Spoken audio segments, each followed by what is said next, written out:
ઉજવણી કહેવાય. આપણે જ્ઞાન હાજર રહ્યું. દીપકાનજી,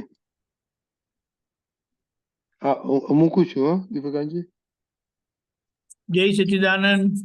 હું મૂકું છું. ઓકે દીપકાનજી. ઓકે મહેશાનજી, આપણે આ કવિરાજના પદની આખા દિવસના પુરુષાર્થ માટે જે અમુક કડીઓ દાદાએ આમ કીધું છે ને કે કવિરાજના પદોની કડીઓ ગાઈએ તો એની અંદર જે આખું વિજ્ઞાન પડેલું છે તે આપણી અંદર ખુલ્લું થાય. સાંભળી. મનોબુદ્ધિ ચંચળતા બતાવે જે કાંઈ દ્રશ્યો તેને જાણે અચંચળ આત્મ પ્રકાશ.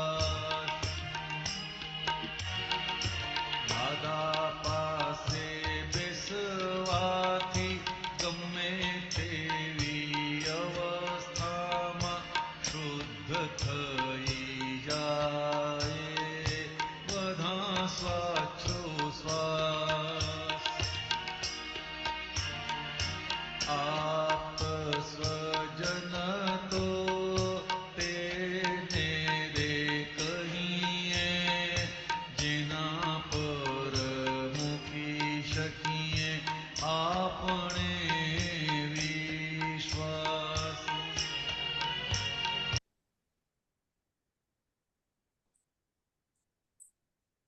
મહેશાનજી, આ છે આ તો પ્રકાશ પાડો ના પર. હા. મનોબુદ્ધિ ચંચળતા બતાવે જે કાંઈ દ્રશ્યો તેને જાણે અચંચળ આત્મા પ્રકાશ. એટલે અંતસ્કરણમાં બધું મન, બુદ્ધિ, ચિત્ત, અહંકાર, એ બુદ્ધિ એ ચંચળતા બતાવે, બધા દ્રશ્યો બતાવે, પણ આપણે અચંચળ એવા આપણે શુદ્ધાત્માનો આત્મપ્રકાશ એટલે જ્ઞાતા દ્રષ્ટા સ્વભાવ વાળો કે આ કોને અંતસ્કરણ શું છે, ફાઇલ નંબર 1 છે, પારકું છે, અને આપણે એ નથી. નોય મારું કહીએ છે ને, એટલે ચંચળ વાળો ભાગ ને જોનારો અચંચળ આત્મા પ્રકાશ. એટલે ચંચળતા જે કઈ આવે છે આપણું સ્વરૂપ નથી, પાડોશીનું છે. અને એ દ્રશ્યોને આપણે જેમ છે તેમ જોવા. દાદા પાસે બેસવાથી ગમે તેવી અવસ્થામાં શુદ્ધ થઈ જાય બધા શ્વાસોશ્વાસ. દાદા ભગવાન એવા પવિત્ર પુરુષ, પ્યોર પુરુષ, 24 તીર્થંકરનું ભેળું સ્વરૂપ, દેહાતીત દશા, એ બધું કેટલી બધી એમની બધું એ કવિરાજે વર્ણવ્યું છે. દાદા પણ પોતે બોલ્યા છે. નિરંતર શુદ્ધ ઉપયોગમાં રહેનારા એની સાથે આ બેસીએ, પેલું બરફ હોય ને મોટી ગાદીઓ બરફની હોય, એની બાજુ પણ બેસે, કેટલી ઠંડક રહે. તો સિમિલી આપે છે આપણે દ્રષ્ટા. એવું દાદા પાસે બેસવાથી ગમે તેવી વ્યવસ્થામાં અંતસ્કરણ એટલું શાંત થઈ જાય અને શુદ્ધ થઈ જાય બધા શ્વાસોશ્વાસ. એવું કે છે એવા શુદ્ધાત્મા, એબ્સોલ્યુટ આત્મા પ્રગટ થઈ ગયેલો. બેસવાથી જ બધા શ્વાસોશ્વાસ શુદ્ધ થઈ જાય. એટલે અંદરના બધા પરમાણુ શુદ્ધ થઈ જાય.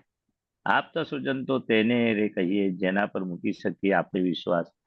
આત્મ સ્વજન એટલે આપણે પોતાના આપ્ત સ્વજન એટલે આપણે પોતાના લાગે, પોતાના સગા, પોતાનું કુટુંબ.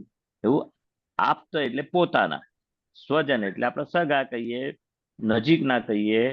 એ એવા તેને કહેવાય જેના પર મૂકી શકીએ આપણે વિશ્વાસ. એટલે કે છે કે દાદા ભગવાન પર કેવો વ્યવહાર અને ઠેઠ મોક્ષે જતા સુધી સંપૂર્ણ વિશ્વાસ મૂકી શકાય. એ આપણી જવાબદારી. સહેજ પણ આપણને પડવા ના દે, વ્યવહારમાં ના પડવા દે, મોક્ષ માર્ગે લઈ જાય. એટલો બધો કે આપણે એના પર વિશ્વાસ, એમના પર જેના પર મૂકી શકીએ આપણે વિશ્વાસ. એવા જ્ઞાની પુરુષ, એવા દાદા ભગવાન જે થઈ ગયા તે ઠેઠ મોક્ષે લઈ જાય ત્યાં સુધી કે છે આપણું બધું જ એમને આપણે મનોવચન કાયા સોંપી દીધા, એવો વિશ્વાસ મૂકી શકીએ કે છે. એવું કહેવા માંગે છે. આગળ બસ આટલું જ છે. આટલું જ છે. આપણે આ જ અને લાઈનને રિપીટ કરીએ છીએ. અચ્છા, બરાબર બરાબર. બહુ સરસ. બરાબર. ઓકે. જય સચ્ચિદાનંદ. જય સચ્ચિદાનંદ.